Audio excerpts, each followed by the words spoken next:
اما در مسئله دانشگاه ها همیشه، یعنی در کشورهای غرب هم، در کشورهای آسیای میانه هم، در هر کجا که هم باشد، خیلی گفتم اصلا لباس برای علل خصوص حجاب اسلامی برای پیشرفت یک زن پیش روحش را نگرفته بود. ای کاش به جای نوشتن که با حجاب در آمدن ممنوع است، اونجا نوشته میشد که این کتاب ها را نخوانده به اینجا داخل شدن ممنوع است. هر طلبه که در یک سال 23 تا 50 تا کتاب نخواند به اینجا داخل شدنش ممنوع است.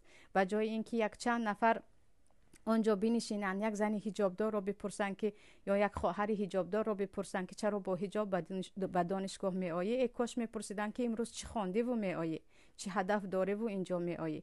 یعنی لباس را این گونه قبول کردیم، حجاب اسلامی را، که گویا که سبب عقب ماندگی یک زن می شود.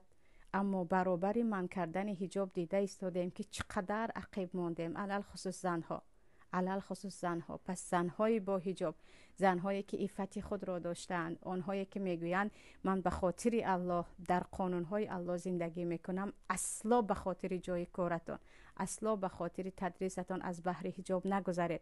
از بحر حجاب گذشتن از بحر اعتقاد قلبی گذشتن است، از بحر شخصیت خود گذشتن است، که این دیگر خواری و عاجله خوریه که الله که در دنیا به شما آمده است که در آخرت الله خودش میداند و به حال ما رحم کند.